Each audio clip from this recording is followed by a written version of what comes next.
Tuhan, shalom Bapak Ibu Saudara. Bisa lebih semangat lagi, shalom. Ada sukacita, amin. Yang bersuka bisa lambaikan tangannya, berikan sorak-sorak yang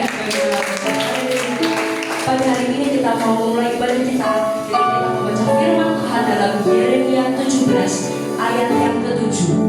Yeremia 17 ayat yang ke-7. Kita membaca ayat ini bersama-sama biar kita selalu mengandalkan Tuhan dalam setiap keadaan kita. Yeremia 17 ayat 7. Kita akan baca 1, 2, 3. Diberkatilah orang yang mengandalkan Tuhan, yang menaruh harapannya pada Tuhan. Amin. Mari satukan hati kita mendekat kepada Tuhan. Haleluya. Terima kasih ya Tuhan, terima kasih ya Bapakku. Kami bersyukur dan kami bersuka cita kalau pagi ini kami boleh berkenan untuk hadir menyembah Engkau. Dan saat ini Tuhan, kami rindu untuk senangkan hati-Mu. Kami memiliki waktu untuk menyembah Engkau, memuji, menyenangkan-Mu ya Tuhan. Dan kami percaya Roh-Mu, Roh Kudus-Mu yang penuhkan setiap hati kami, melawat hati kami.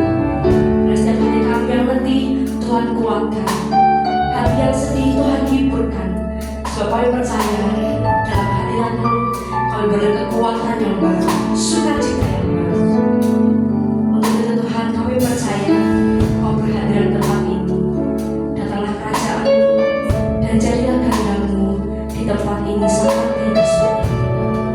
Ini setiap pujian kami Tuhan, kerinduan kami mohonkan kepada-Mu saja. Di dalam nama Tuhan Yesus yang siap untuk menyembah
Musuh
kebenaran firman Tuhan, kita diperkenankan untuk kita boleh memberikan persembahan untuk Tuhan. Untuk itu sama-sama kita satukan hati dan kita mau berdoa. Bapa dalam surga, terima kasih Yesus. Sungguh kami bersyukur atas setiap berkat-berkat yang Tuhan percayakan dalam kehidupan kami. Dan saat ini Tuhan, kami rindu untuk kami memberikan yang terbaik. Biarlah hati kami boleh memberi dengan hati yang tulus, karena kami mengasihi Engkau. Terima kasih Tuhan, kami percayakan setiap taburan kami ke dalam tangan kasih kuasa Tuhan.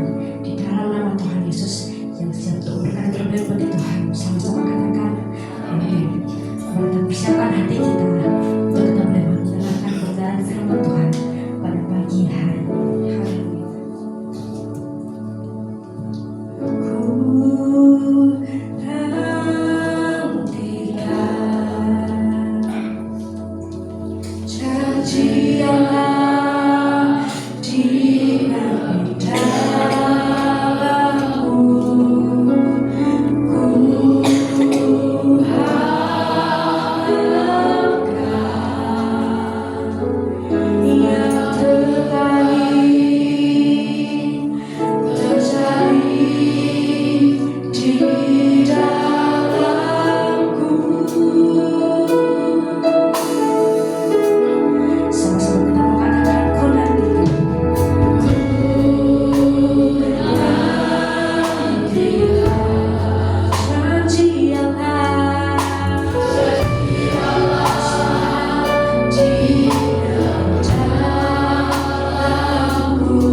Terima kasih Tuhan untuk kehadiran-Mu di tengah-tengah kami. Itu sebabnya kami percaya kehadiran setiap kami tidak akan pernah sia-sia. Setiap kami yang hadir pada hari ini akan berjumpa dengan Tuhan. Dan Tuhan akan berfirman bagi kami. Dan Tuhan akan menjamah hidup kami. Dan kami akan pulang membawa sukacita dari Tuhan. Terima kasih Tuhan, kami sudah memuji, memuliakan nama-Mu. Di waktunya bagi kami untuk mendengarkan firman. Berfirmanlah bagi kami Tuhan. Dan jadikan kami pelaku firman yang baik. Supaya dapat hidup kami dimanapun kami berada, nama-Mu selalu dipermuliakan. Terima kasih urapi hamba-Mu, urapi kami semua. Terpujilah nama-Mu. Dengan penuh sukacita kami sambut firman Tuhan di dalam nama Tuhan Yesus. Mari sudah siap untuk mendengar dan menerima firman Tuhan. Katakan sama-sama. Amin. Silakan duduk. Selamat pagi. Shalom. Puji-pujian yang luar biasa ya. Tepuk tangan bagi teman-teman kita yang baik. Pagi hari ini saya akan menyampaikan firman Tuhan yang saya beri judul Hidup untuk Kebenaran. Ya, ada 5 poin yang akan kita bahas pada pagi hari ini. Poin yang pertama, apa arti hidup untuk kebenaran? Apapun yang kita lakukan dan kita kerjakan dalam hidup ini selalu berjalan dalam kebenaran. Jadi apapun yang kita bicarakan, apapun yang kita perkatakan, apapun yang kita kerjakan, apapun yang kita lakukan, hidup ini selalu berjalan dalam kebenaran. Jadi kita mau mempersembahkan hidup yang kita jalani ini untuk selalu hidup benar. Memang tidak mudah, tapi bukan berarti tidak bisa. Saya percaya bersama dengan Tuhan kita bisa. Karena kebenaran adalah perbuatan seseorang yang sesuai dan benar. Tidak ditolak oleh orang lain dan tidak merugikan diri sendiri. Jadi apa yang dia perkatakan, apa yang dia kerjakan, apa yang dia lakukan, tidak ada komplain dari orang lain. Tidak ada yang protes kepada dirinya. Berarti orang-orang tersebut tidak bisa menemukan kesalahan di dalam dirinya. Padahal untuk menemukan kesalahan seseorang, menemukan kekurangan dan kelemahannya, itu pasti mudah. Orang lebih gampang menyalahkan orang lain daripada memuji orang lain. Saudara-saudara, kalau kita hidup sungguh-sungguh benar, maka saya percaya bahwa orang akan sulit menemukan kesalahan di dalam diri kita. Apakah bisa, Pak, tidak ditemukan kesalahan di dalam diri orang itu? Yohanes 18:38. Kata Pilatus kepadanya, apakah kebenaran itu? Sesudah mengatakan demikian, keluarlah Pilatus lagi mendapatkan orang-orang Yahudi dan berkata kepada mereka, perhatikan, aku tidak mendapati kesalahan apapun padanya. Jadi Pilatus tidak menemukan, tidak mendapati kesalahan dalam diri Yesus. Berarti bisa. Berarti memang Yesus itu orang benar. Jadi kita bersyukur hari ini menyembah Yesus orang benar.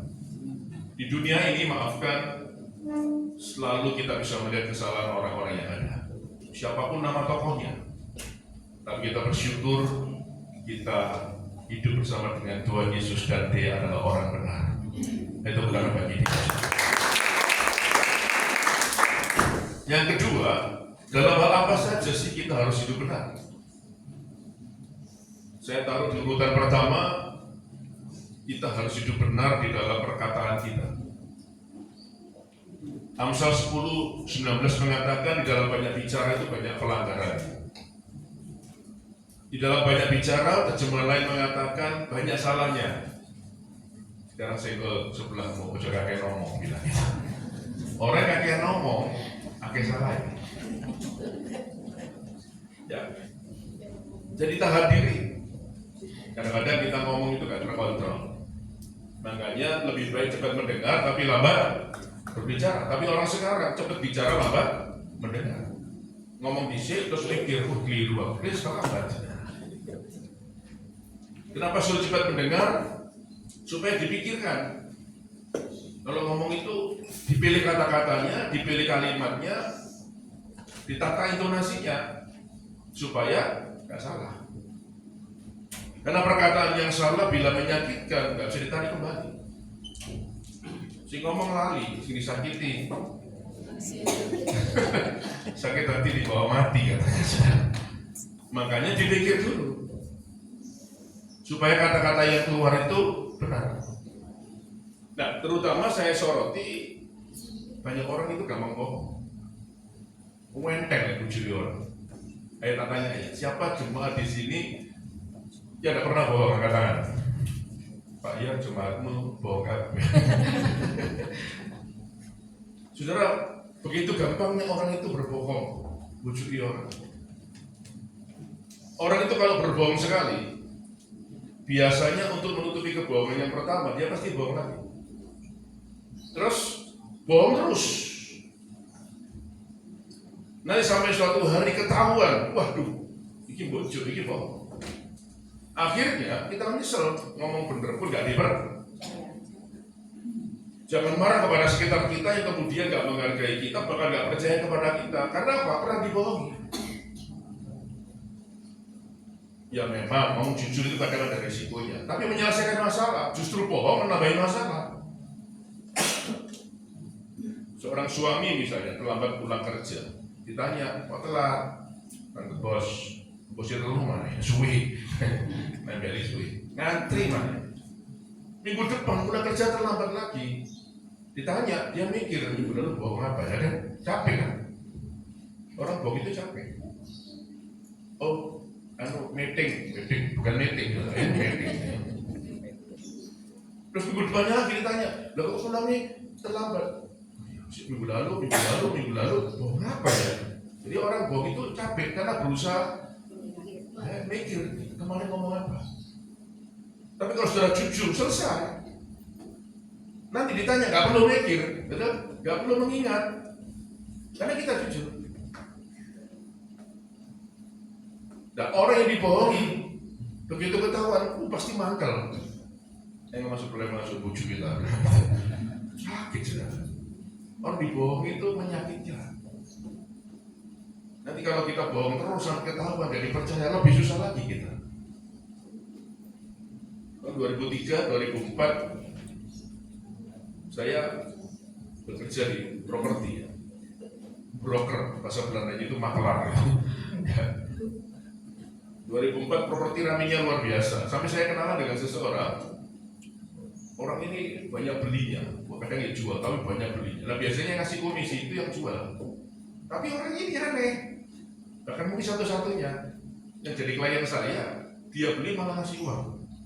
Ngasihnya nggak sedikit.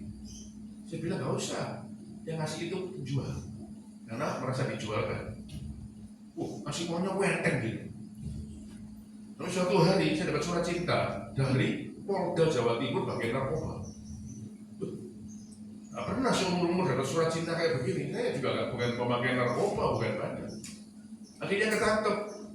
Terus ada fotokopi KTP itu ditunjukkan. Bapak kenal itu. Nah inilah yang langganan saya, suka beli properti. Loh kok, sebetulnya apa Pak? Loh ini bandar narkoba.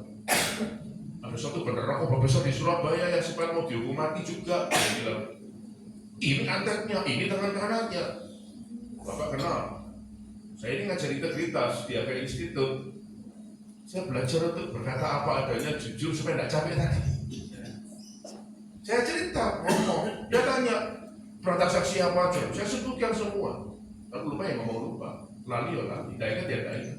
Loh, ternyata interogasi itu saya baru tahu. Dimasukkan ruangan kecil 7 orang intel di dalam. Merokok kabeh. Rasanya kepala intel lu. Ngasupnya keluar enak-enak, sini ngelengi. Loh, rasanya buka belakang. Jam 12 siang waktunya makan, gak dikasih makan.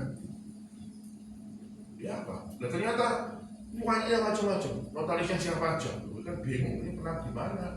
Ini transaksi ini notaris siapa? Dan ternyata di samping sebelah, ruangan sebelah, notaris dipanggil. Sampai kayak gitu, di cross check dengan jawaban saya. Orang itu kalau transaksi biasanya suka pakai mobil plat apa, lu pelatih ngomong ngiling-ngiling, wah ini kira repot ya. Sepatu nih apa, pakai topi kan dia apa? Biasanya ngejak siapa? Ya memang dia tidak punya istri, pacar wakil. Ya tadi kan, bingung sih. Tapi saya terus jawab. Pak lupa, sorry Pak lupa, itu aja. Tapi saya sungguh-sungguh saya berusaha jujur menjawab, ada yang tak tutupi, tambahin atau kurangi. Itu penting. Ya. Jam 3, lapar ini, Pak. Saya ini nggak pernah panggil gini, Pak. Ini kebelah pipis saja, waduh. Yang saya lewat gini, ya. Saya mau makan, Pak. Belum, Pak. Nanti. Ini jam 3. Akhirnya saya jam 6, jam 10 sampai jam 6. Terus saya bilang, sudah selesai, Pak. Pertanyaan itu loh, sudah. Nah, diulang-ulang. Yang tadi ditanya dari awal, diulang lagi. Pertanyaan ke-20 berapa, diulang lagi. Pertanyaan ke-30 berapa, diulang lagi. Coba saudara, kalau saya bohong di awal, saya akan berusaha mengingat, mungkin bisa salah jawab. Kalau saya nggak jujur, kalau saya salah jawab, dipikir saya gerombolan si berat ini, saya bisa nggak pulang. Dipikir apa? Konco nih. Jam 6 saya pulang, saya bilang, Pak, maaf Pak ya, ini saya berharap panggilan yang pertama dan terakhir. Loh, belum selesai. 3 hari kemudian surat cinta kedua datang, saudara. Wah, ada bonus semangat ya Pak ya. Nah ini dipanggil lagi. Saya konsultasi dengan notaris, dia pakai pengacara, ya lebih aman. Tidak pernah bentak-bentak, putri-putri tidak pernah. Terus, panggil jam 10, jam 12, dikasih makan siang. Tapi aku harus bayarnya. Ini ya, tidak apa-apa lah ya, makan siang. Waduh, makan sing enak-enak dibeli. Waduh, ngambil rokok semua. Ya sudah lah ya, kita bayar. Tapi ditanya lagi, saya jawab sama dengan 3 hari yang lalu. Dan akhirnya nggak lama ya. Akhirnya terbukti bahwa saya nggak terbukti kan gitu kan. Saya dipulangkan. Jadi sebenarnya saya di situ belajar. Makanya dalam hidup ini lebih baik kita ngomong apa adanya. Betul? Nggak capek, nggak lelah, bahkan nggak puji orang supaya hidup tetap dihargai dan dihormati banyak orang. Saya nggak sebelah besok coba puji mana. Ya, Yohanes 8:44, iblislah yang menjadi bapamu dan kamu ingin melakukan keinginan-keinginan bapamu. Ia adalah pembunuh manusia sejak semula. Perhatikan, dan tidak hidup dalam kebenaran, sebab di dalam dia tidak ada kebenaran. Apabila ia berkata dusta, ia berkata atas kehendaknya sendiri, sebab ia adalah pendusta dan bapa segala dusta. Lo katanya anak Tuhan, katanya panggil Kristus, masih wujudi. Ya, berarti kalau masih dusta, masih bohong, dia anaknya. Oh yang ngomong anaknya, bukan saya. Amsal 12 ayat 6, perkataan orang fasik, orang jahat menghadang darah, tetapi mulut orang jujur menyelamatkan orang itu. Jadi kalau saudara terus berbohong, ya siap-siap suatu hari menanggung akibatnya.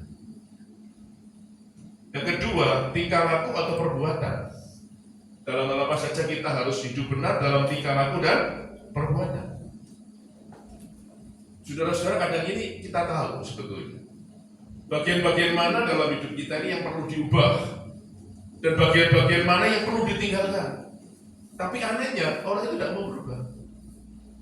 Dia pintar nasihati orang lain, tapi dirinya tidak mau berubah.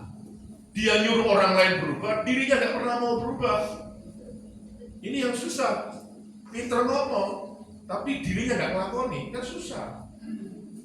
Saudara, orang untuk berubah itu kok ya sulit ya, padahal itu dia nggak betul.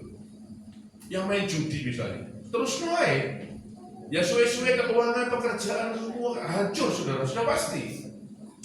Ada teman saya, wis kaya raya dari lahir, ya termasuk orang kaya di Surabaya.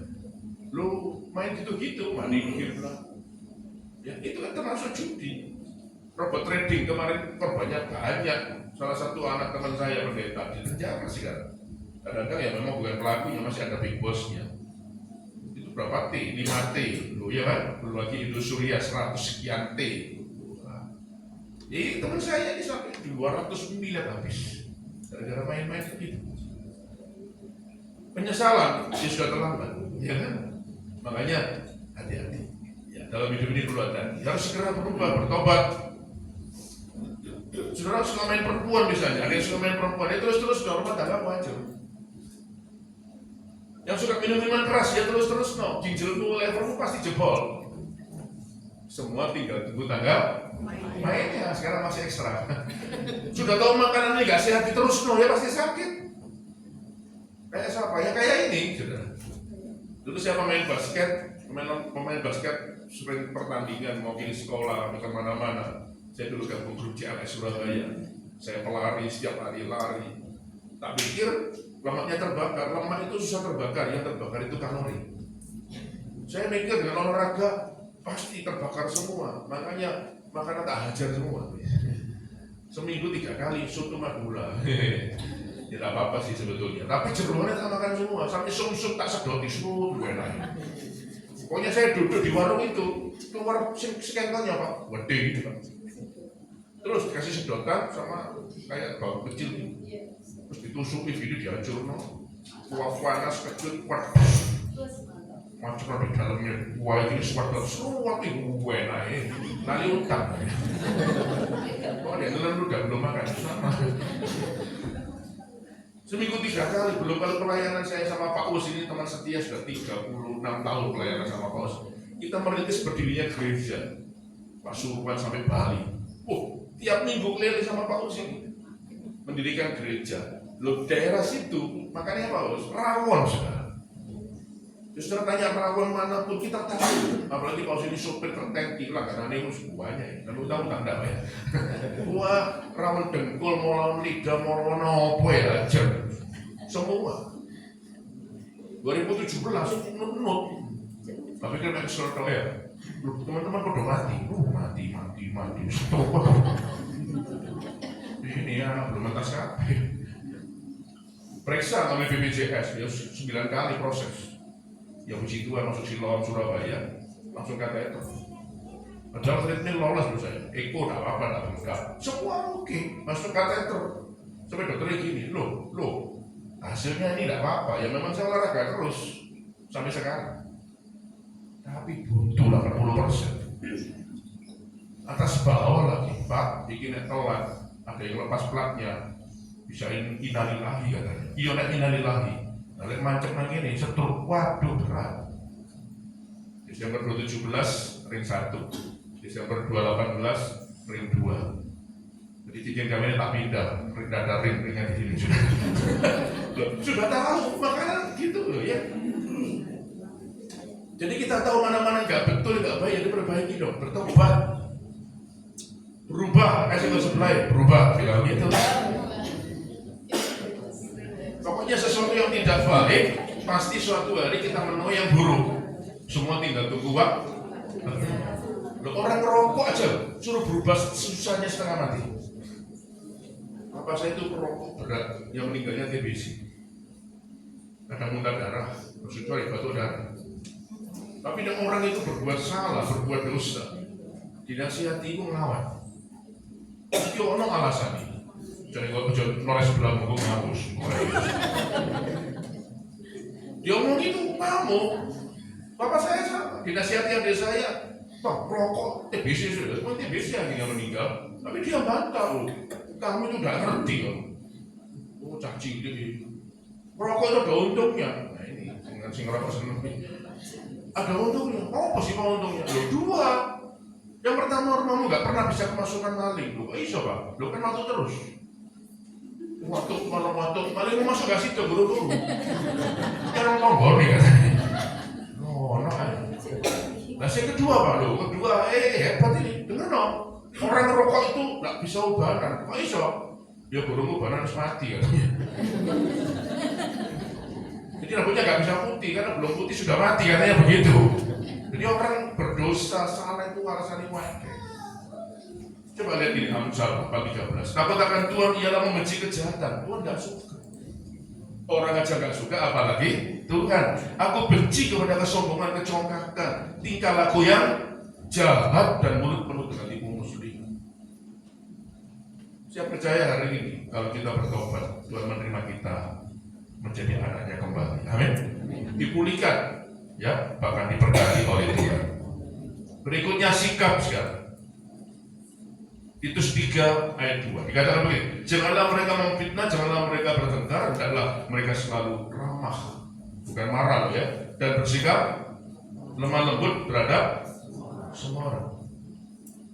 Jadi ini Titus berkata supaya kita ini menjadi orang yang ramah, bukan gampang marah kan gitu. Terus bersikap lemah lembut, tahu lemah lembut? Lemah yang dipegang lembut itu manis. Enak ya? Enak, berhubungan dengan orang yang lemah lembut pasti enak. Sama lemah kasar beda, pegang lemah kasar, kan enak dipegang. Ya, sama dengan misalnya selimut lembut enak ya. Lek karung goni kasar, kan enak saudara ya. Coba lihat di Matius 11:29. Belajarlah kepada aku, kata Yesus, karena aku ini lemah lembut dan rendah hati. Periksa dalam kitab Injil yang lain. Enggak ada itu Yesus berkata suruh belajar kepadanya. Berarti apa? Yesus fokus kepada dua hal ini. Suruh belajar dua hal ini, lemah lembut dan rendah hati. Kenapa? Karena ini tantangan terbesar bagi semua manusia. Semua manusia kebanyakan adalah kalau dia agak kasar, suka marah-marah, ya sombong. Orang anak zaman dulu sama anak zaman sekarang gampang kemana didiknya? Anak zaman dulu sama zaman sekarang mana lebih nurut? Saya ingat saya loh, anak dulu itu ya, kalau ada orang tua duduk gitu ya, ketemu lewat itu, namanya saya mau nyurong permisi pak, itu gitu. Jadi dia posisinya tangannya ke bawah, terus agak nunduk. Ada nggak perhatian si? Saya ini buka kos-kosan di Surabaya. Jadi melihat perilaku anak-anak itu beda, terjadi penurunan, degradasi. Dan ini anak-anak ini mau pergi, saya duduk loh ya, duduk di kursi. Dia mau pergi pamit loh. Oh permisi, oh berangkat dulu, oh permisi. Satu lagi keluar. Oh berangkat dulu ya, oh berangkat dulu ya. Masa saya gini, ya silakan. Masa gini ya? Beda. Dari sana sudah kelihatan. Orangnya karena PDW, berontak. Keras. Ngamuan, tersinggungan, keanehan ya. Terus pelayanan itu karena tumbuh di kosong. Harusnya kita ini seperti ini, lemah lembut, rendah hati. Orang udah diberkati sedikit sombongnya, amit-amit. Ganti sepeda motornya harus sepeda. Kok sepeda motor? Rambutnya anyar ya loh, naik. Wah dari salon ditato alis gini-gini melakukan. Mau nunjukkan ini loh, anyar ini.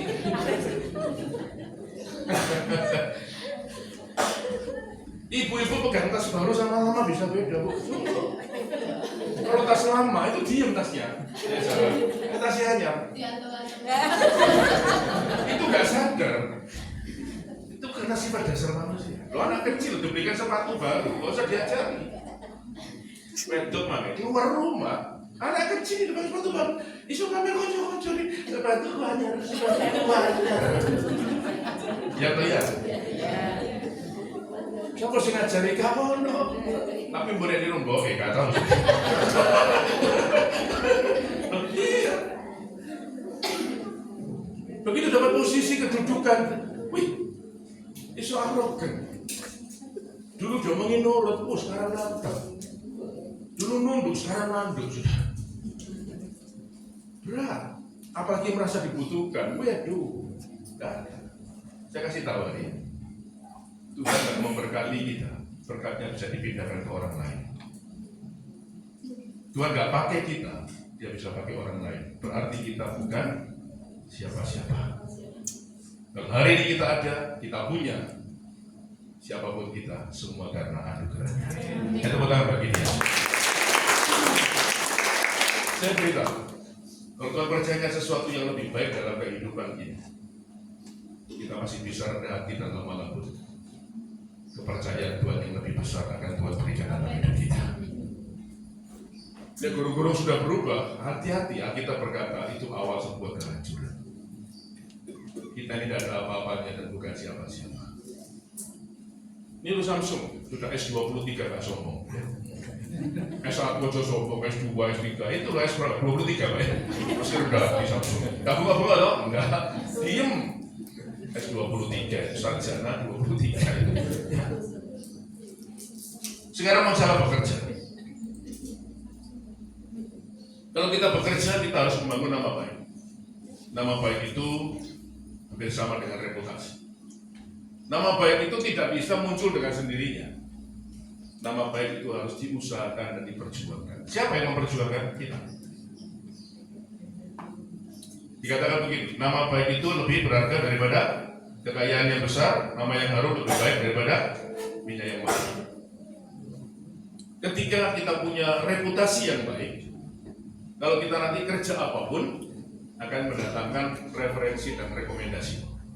Artinya ketika kita kerja apapun, nanti ada orang yang memperkenalkan kepada kita. Itu namanya referensi dan rekomendasi. Akhirnya pekerjaan kita bisa berkembang dan lebih maju. Karena ada banyak orang yang cerita dari mulut ke salah, dari mulut ke telinga. Tidak ada bu, mulut ke mulut.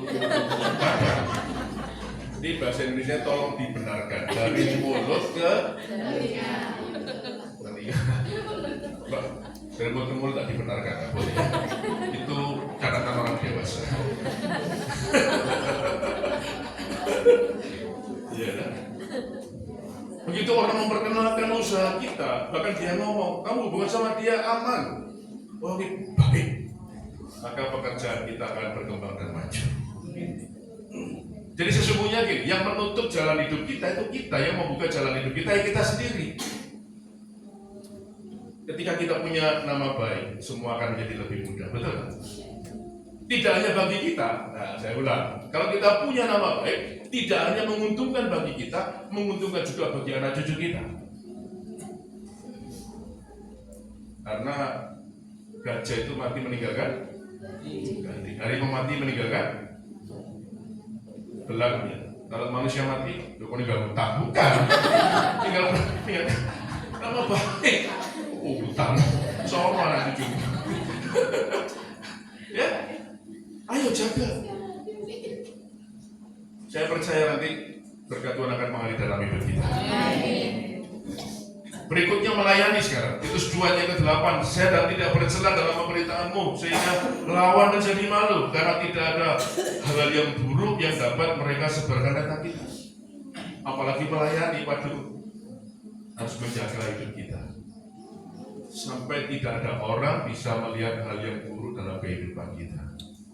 Sebagai anak Tuhan, apalagi melayani, berarti harus tulus dan punya motivasi yang benar. Tidak ingin dipuji, tidak ingin bersaing, ya, karena segala kepujian kemudian bagi Tuhan. Tidak usah foto-fotoan, ya, tidak usah cari pamrih, karena kita percaya semua yang kita lakukan untuk Tuhan. Amin. Saudara, sampai dimanapun kita berada, orang selalu melihat hal yang baik dalam hidup kita. Mengapa kita harus hidup benar? Perhatikan baik-baik. Karena kita mengikut Tuhan Yesus yang benar. Kita ini murid Kristus yang benar. Siapa bangga punya Tuhan yang benar? Ya, makanya jangan bikin malu. Kalau kita hidupnya salah, nggak benar, misalnya nipu lah, utang nggak bayar lah, loh yang malu kita, keluarga kita termasuk mempermalukan nama Tuhan. 1 Yohanes 5:20. Akan tetapi kita tahu bahwa anak Allah telah datang dan telah mengaruniakan pengertian kepada kita, supaya kita mengenal yang benar dan kita ada di dalam yang benar, di dalam anaknya Yesus Kristus. Dia adalah Allah yang benar dan hidup yang kekal. Pilatus tidak menemukan kesalahan dalam diri Yesus, berarti Yesus orang benar. Sekarang murid yang salah satu yang dikasihi, Yohanes, juga mengatakan yang sama bahwa Yesus itu orang benar. Saudara, orang yang paling tahu tentang diri kita, tadi saya katakan, pasti Tuhan. Yang kedua kita. Yang ketiga, yang paling tahu tentang diri kita, orang yang paling dekat dengan kita. Coba suruh cerita, kesukaan makanannya apa? Tahu. Kebiasaan, dia tahu. Coba istri tanya, suaminya ngoroknya gimana? Ngorok macam-macam. Oh, suamiku kalau gaji kami, bro. Orang sih nggak buka laci, nggak ada. Ada yang ngobat kebun, ada. Jadi bisa cerita. Dan kalau ada orang dekat itu sampai memuji dia, itu luar biasa dan pasti benar. Karena biasanya sih dikritik itu salah ya, gitu ya, kekurangannya itu biasanya. Nah, Yohanes ini memuji Yesus. Dengan berani dia mengatakan, loh kalau dia salah puji dimarahin orang, loh mau kok puji, betul apa enggak? Tapi Yohanes dengan berani memuji Yesus, bahwa Yesus orang benar. Tidak hanya Yohanes yang memuji Yesus, tidak hanya Pilatus yang tidak bisa menemukan kesalahan itu, Yesus sendiri mengatakan kepada diri, coba lihat, Yohanes 14 ayat 6, kata Yesus kepadanya, akulah jalan dan kebenaran dan hidup, tidak ada seorang pun yang datang kepada Bapa kalau tidak melalui Aku. Yesus berkata dan memperkatakan dirinya, aku kebenaran. Coba dengarkan ya, kalau Yesus hidupnya gak benar, pasti dimarahin orang, dihakimi, betul? Dan gak ada ceritanya sampai hari ini. Jadi kita bersyukur ya, punya Yesus adalah kebenaran. Jangan lupa tangan dulu. Saudara berani gak keluar dari tempat ini ibadah selesai di luar ngomong, aku wong bener, boleh gak? Tangkap aja, aku pikir orang bahaya. Pasti ada yang ngomong kok, bener, sumis-sumis aja. Kalau salah ya bener, gak berani. Tapi Yesus dengan berani mengatakan dia adalah kebenaran.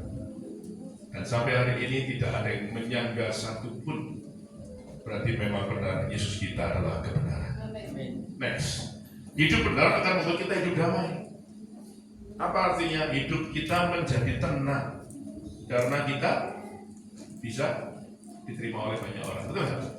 Nggak sih salah kok. Saudara, kita nggak bisa menyenangkan semua orang, tapi kita harus belajar menyenangkan banyak orang. Begitu kita bisa menyenangkan banyak orang, maka kita diterima oleh banyak orang. Betul. Begitu kita bisa ketemu dengan banyak orang, kita bisa memberitakan Kristus di dalamnya. Amin. Jangan sampai hidup ini ditolak. Begitu kemana resep, jangan. Ya. Saya harap kita ada dicari. Betul.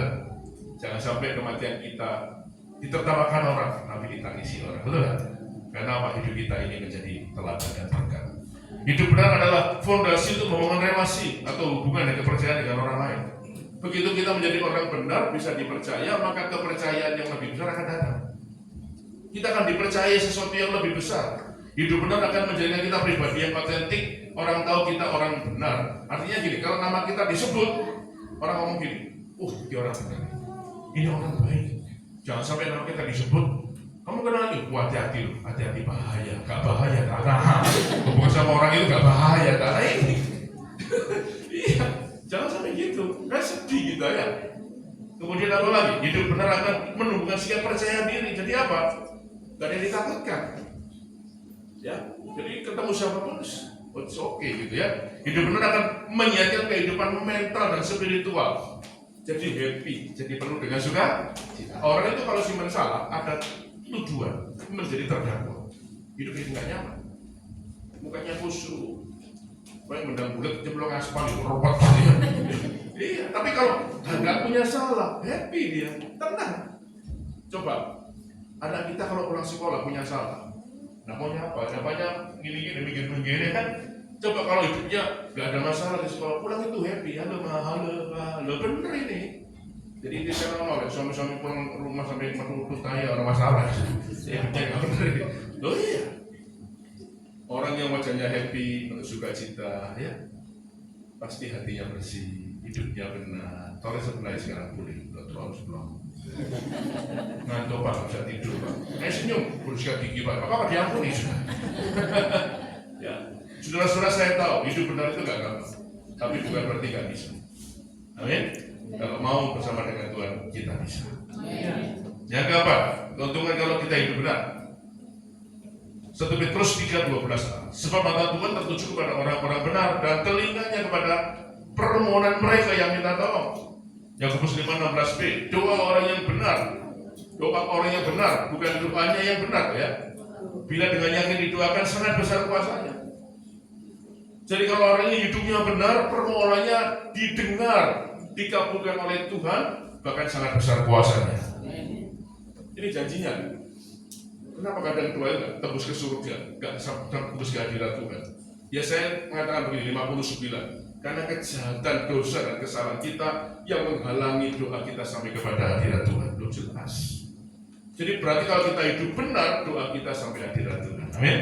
Maka sangat besar kuasa. Kita berdoa mungkin ya seperti orang baca puisi. Susunannya mungkin belepotan, nggak masalah. Karena kita berkata doa orang yang benar, bukan doa yang benar. Jadi orangnya dulu. Mazmur 24 ayat 3. Siapakah yang boleh naik ke atas gunung Tuhan? Perhatikan.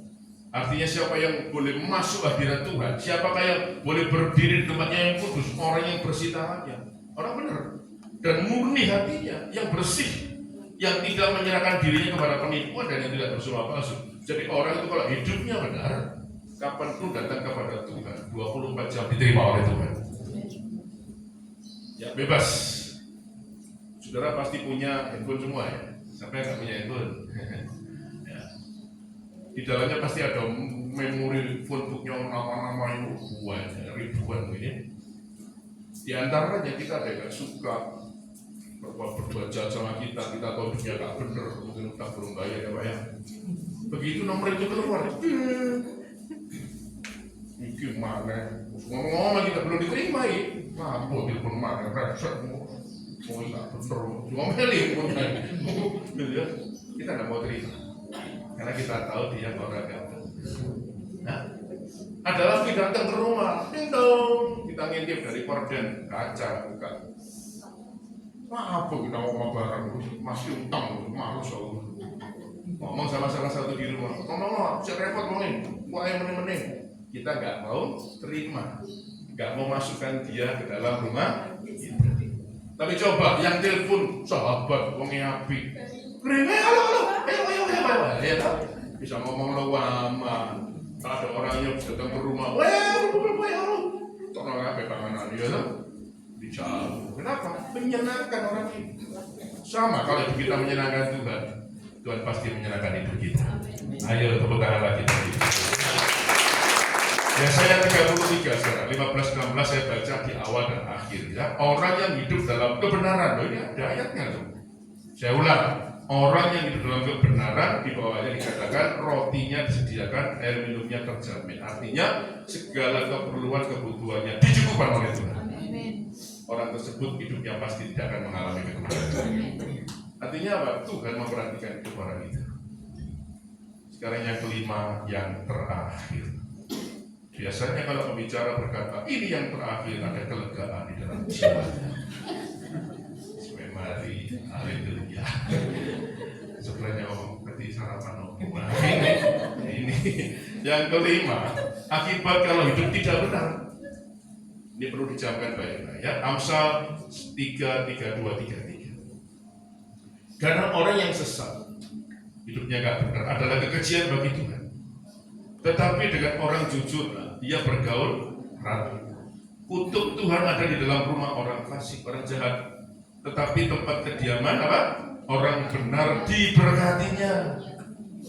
Dadah. Amin. Kehidupan orang benar diberkatinya. Ya, kebalikannya berarti orang nggak benar awas ya, berkat menjauh ya. Amsal 14:32, orang fasik dirobohkan karena kejahatannya, hancur. Tetapi orang benar akan mendapat perlindungan karena ketulusannya. Ya, hidup diberkati, dilindungi. Ini yang ketiga, Amsal 15 ayat 8, korban orang fasik adalah kekejian bagi Tuhan. Tetapi doa orang jujur dikenannya. Jalan orang fasik adalah kekejian bagi Tuhan, tetapi siapa yang mengejar kebenaran dikasihinya. Mau dikasihi Tuhan, mau dilindungi, mau diberkati, harus hidup benar. Ini bagian yang paling akhir. Ya, silakan di musik boleh maju ke depan. Silakan di musik. Apa mungkin sih Pak bisa hidup benar? Bisa. Yesus berjanji sebelum naik ke surga memberikan Roh Kudus kepada kita. Ya, next. Dengan kuasa Roh Kudus kita akan dimampukan untuk hidup untuk kebenaran. Ya. Dengan kekuatan kita nggak bisa, tapi saya percaya ada Roh Kudus bersama dengan kita, dan Dia akan memberikan kekuatan kita untuk berjalan di dalam seluruh kebenaran. Ini ayatnya. Yohanes 14 Ayat 16, aku akan minta kepada Bapa dan ia akan memberikan kepadamu seorang penolong yang lain supaya menyertai kamu selama-lamanya, yaitu Roh kebenaran. Dunia tidak dapat menerima dia sebab dunia tidak melihat dia dan tidak mengenal dia, tetapi kamu mengenal dia, katakan begitu, sebab ia menyertai kamu dan diam di dalam kamu. Roh Kudus yang diberikan kepada kita tidak hanya menyertai, tapi dia diam bersama-sama dengan kita. Jadi di dalam kita ada kuasa Roh Kudus. Nggak boleh bilang nggak bisa tuh ya, itu melemahkan dan meremehkan kuasa Roh Kudus. Yang 19 ayat 13. Tetapi apabila ia datang yaitu Roh kebenaran, katakan, ia akan apa? Memimpin kamu ke dalam Roh kebenaran. Siapa percaya Roh Kudus akan bersama dengan kita? Siapa percaya Roh Kudus ada dalam kehidupan kita? Saya percaya kita bisa berjalan untuk kebenaran.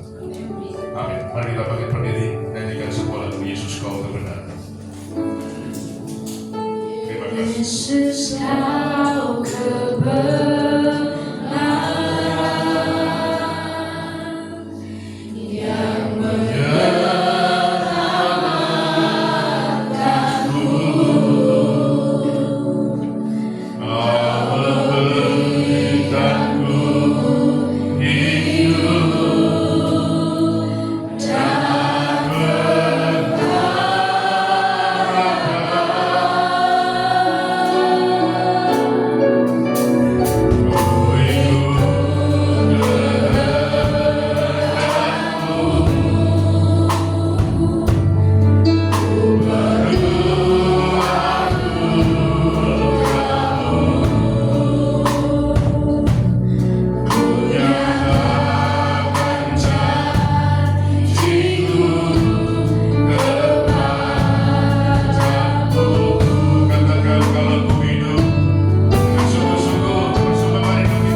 tidak memperpanjang waktu, saya berdoa bagi saudara.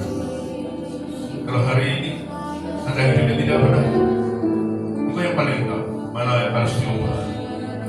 Kau sombong, kasar, mungkin kau hidup gak betul, masih bermain judi, merokok, minum-minuman keras, main perempuan, atau mungkin perbuatan-perbuatan yang lain yang tidak menyenangkan hati Tuhan. Kau yang tahu, ubah diri, tinggalkan semua. Firman Tuhan berkata, Allah itu setia dan adil. Barang siapa yang datang kepadanya mengakui semua, mengakui segala perbuatan dosanya, dia siap untuk mengampuni, bahkan memulihkan keadaan orang itu. Saya berdoa bagi saudara yang ingin berubah, yang ingin meninggalkan hal yang tidak benar, yang ingin bertobat, angkat tanganmu. Saya berdoa bagi saudara. Dan sekarang cerita kepada Tuhan, ini Tuhan, hidup yang tidak benar, ini Tuhan kesalahanku, ini yang harus aku ubah, tolonglah aku Tuhan. Aku mengakui semua di hadapan-Mu. Percaya Tuhan itu Tuhan yang Maha Pengampun, Dia Maha Pengasih dan Maha Penyayang. Dia menerima kita apa adanya. Tuhan, Kau mendengar segala keluh kesah kami, mendengar apa yang kami sampaikan kepada-Mu. Ampuni segala dosa, pelanggaran, kesalahan, kejahatan kami. Di dalam nama Tuhan Yesus, segala pekerjaan iblis yang seringkali mengganggu, menggoda kami, menyeret kami kepada hal yang berbau dosa, berbau jahat, kami hancurkan kuasa. Aku telah ditebus dengan darah yang mahal, aku milik Kristus. Adapun ini bukan aku lagi, tapi Kristus yang di dalam hidupku. Tuhan, kuduskan aku kembali, ampuni. Roh Kudus, berikan aku kekuatan untuk selalu hidup dalam kebenaran dan mempersembahkan hidup untuk kebenaran. Terima kasih Tuhan, terima kasih. Aku menjadi orang benar, supaya dimanapun aku berada, nama-Mu selalu dipermuliakan. Sebagai apa aku dan dimanapun aku berada, hidupku menjadi teladan dan menjadi berkat bagi banyak orang, supaya kami bisa menginjil, memenangkan banyak jiwa untuk kemuliaan nama Tuhan. Terima kasih, berkati kami semua yang hadir pada pagi hari ini. Terima kasih, taruh firman-Mu dalam hidup kami, supaya bisa menuntun kami untuk hidup dalam kebenaran. Terima kasih Tuhan, terima kasih. Terpujilah nama-Mu. Di dalam nama Tuhan Yesus kami sudah berdoa, dan kami mengucap syukur. Ayo yang sudah berdoa dan mengucap syukur, katakan bersama. Amin. Terima kasih Tuhan. Puji Tuhan, kita sudah mendengarkan kebenaran firman Tuhan, dan saat ini kita diberikan kesempatan untuk kita boleh menabur. Yang kedua, selagi kita menabur, kita akan mendengarkan pengumuman kepada petugas kami. Persilakan.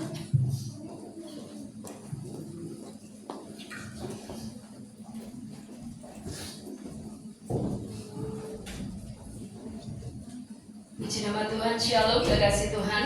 Kita sudah diberkati dengan kebenaran firman Tuhan yang luar biasa pagi ini.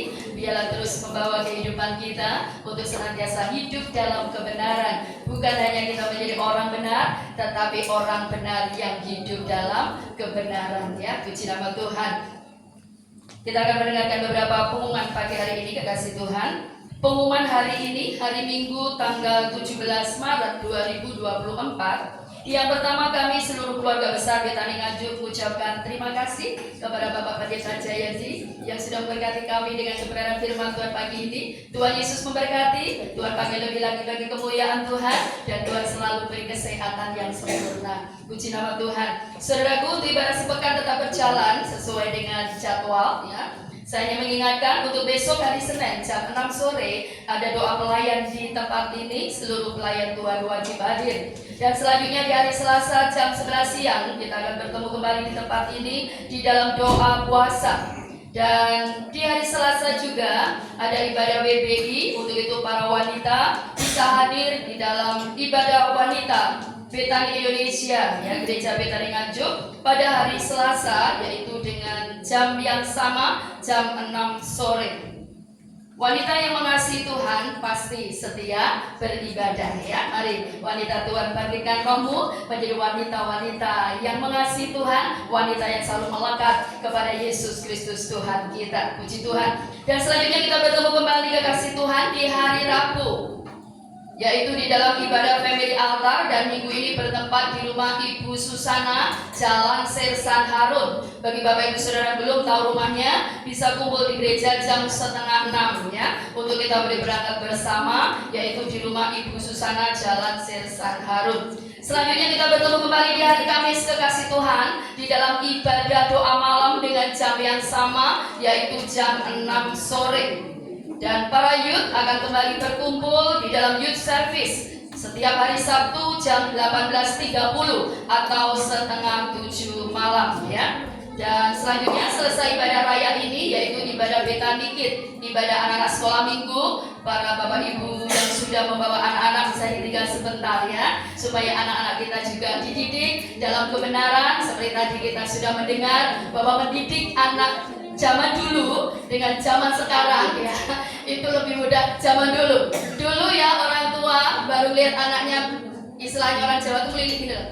Nah, itu sudah takut. Tetapi sekarang orang tua melilit, anaknya apa? Ganti melilit. Ya itu untuk itu sangat pentingnya para orang tua supaya anak-anak kita juga dididik dalam kebenaran sejak dini ya. Mereka nanti punya etika, istilah orang Jawa itu punya toto kromo ya, seperti itu. Dan kesopanan itu juga tetap ada, yang pasti mereka akan hidup dalam kebenaran, dan hidup anak-anak kita akan menjadi anak-anak yang luar biasa, takut akan Tuhan ya. Puji Tuhan. Untuk itu mari para orang tua bawa anak-anak kita selalu datang kepada Yesus Tuhan kita, sehingga mereka menjadi anak-anak yang indah ya, anak-anak yang luar biasa. Puji nama Tuhan saudaraku. Selanjutnya untuk info Paskah kekasih Tuhan, ibadah Jumat Agung ya, kita akan selenggarakan pada hari Jumat tanggal 29 Maret 2024 jam 8.30 atau 8:30 pagi, disertai dengan perjamuan kudus. Dan selanjutnya ibadah Paskah kita akan rayakan di hari Minggu tanggal 31 Maret kekasih Tuhan, dengan jam yang sama, disertai dengan pengambilan ayat Paskah ya, souvenir untuk membawa kehidupan kita selalu hidup di dalam kebenaran firman Tuhan. Untuk itu aja keluarga kita bersama-sama merayakan Paskah pada minggu terakhir ya, tanggal 31 Maret. Untuk itu Bapak Ibu Saudara yang rindu menabur buat Paskah, dipersilakan. Yang belum mendapatkan amplop Paskah bisa langsung mengambil di papan pengumuman ya kekasih Tuhan. Biarlah semua kita lakukan hanya untuk kemuliaan Kristus Yesus Tuhan kita. Puji nama Tuhan ya. Selanjutnya info puasa raya. Info puasa raya Sinode Gereja Betani Indonesia sudah dimulai sejak tanggal 11 Maret dan akan berakhir tanggal 9 April ya. Untuk panduan buku puasa saya sudah share kekasih Tuhan, dan mungkin ada beberapa yang belum mendapatkannya dan rindu bisa langsung kontak Japri ke saya ya kekasih Tuhan, untuk kita setiap hari merenungkan dan melakukan firman yang senantiasa membawa hidup kita makin disempurnakan dan makin hidup benar ya. Puji nama Tuhan. Dan selanjutnya kami mengucapkan juga selamat datang bagi Bapak Ibu Saudara yang baru pertama kali beribadah bersama kami di tempat ini. Kehadiran saudara merupakan sukacita kami. Tuhan Yesus memberkati. Yang terakhir, ini terakhir aja, gak ada paling akhir ya. Tetap semangat, tetap sehat, tetap kuat di dalam Tuhan. Jangan lupa apa kekasih Tuhan? Yes, bahagia ya. Jangan lupa bahagia, jangan lupa bersukacita apapun yang terjadi kekasih Tuhan. Karena firman Tuhan sudah menyatakan hati yang gembira adalah obat yang manjur ya. Firman Tuhan juga katakan apa? Bersukacitalah. Sekali lagi ku katakan apa? Bersukacitalah. Meskipun tantangan semakin berat kekasih Tuhan, tapi mari kita berjuang untuk tetap bersukacita, karena kita tahu kita punya Tuhan yang luar biasa. Puji Tuhan. Itu saja yang perlu saya sampaikan. Tuhan Yesus memberkati kita semua. Amin. Mari sama-sama kita bangkit berdiri. Kita akan akhiri ibadah kita pada pagi hari ini. Berikan sorak-sorai kemuliaan bagi nama Tuhan. Haleluya. Aku percaya Allah selalu turun bekerja bagiku untuk mendapatkan kebaikan hati.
Tuhan, Tuhan pimpin kami senantiasa Tuhan, ini Engkau sebagai Allah kami satu-satu. Pimpin kami Tuhan, berikan kemampuan bagi kami Tuhan, oleh Roh-Mu Tuhan, sehingga kami mengerjakan firman dan kami menjadi pelaku firman dan satu kepada kami, sehingga menjadi berkat kepada nama-Mu di mana pun kami berada. Terima kasih Tuhan. Terima kasih diwasakan oleh hamba-Mu dan pendeta saya Tuhan. Kami percaya Tuhan, Kau mengabdi hamba-Mu sedang biasa dalam kehidupannya, di dalam keluarganya, di dalam setiap usahanya dan setiap dalam pelayanannya, dimanapun hamba-Mu kemudian kami menjadi berkat untuk nama-Mu saja. Terima kasih Tuhan. Terima kasih sangat berkat-berkat Tuhan berikan bagi setiap umat-Mu tempat ini, sehingga kami semua dapat memberikan apa yang terbaik yang kami berikan. Kau bukan Allah yang buta dan pasti membalikan dengan lipat kali ganda. Dan jika sedang kurang rumah masing-masing, kami percaya bahwa kali kami sampai tujuan dengan selamat tidak mampu juga. Benar-benar sempurna dalam kehidupan kami, rumah tangga kami, pekerjaan kami, bisnis kami, pendidikan kami, pelayanan kami, apapun yang kami berasa sekarang. Kami juga harus berdoa secara khusus Tuhan untuk urusan kami Tuhan. Bapak Jokowi itu sama menyelesaikan masa pemerintahannya dan kami percaya Tuhan, Kau akan terus Tuhan memimpin kami Tuhan untuk Tuhan pemerintahan yang selanjutnya Tuhan. Karena kami percaya Kau mengasihi bangsa ini dan biarlah Tuhan kami terus berdoa bagi bangsa ini. Terima kasih Tuhan. Saudara kasih kita mengambil dotaan kita berkat dari Allah Bapa. Tidak ada mana sikap pada Allah yang lama, tidak ada mana sikap pada Allah. Tuhan naikkan hamba-Mu kita berkat bagi jemaat-Mu di tempat ini. Saudara kasih kita dengan berkat dari Allah Bapa. Dalam nama yang telah Yesus Kristus yang bersolok kudus. Kuasa ini sampai selama-lamanya. Kau tidak menjadi ekor kepala, Kau tidak turun lebih naik. Sehingga firman Tuhan adalah sungguh-sungguh. Siapapun yang percaya atas penyakit kita bersama-sama berkata, Amin.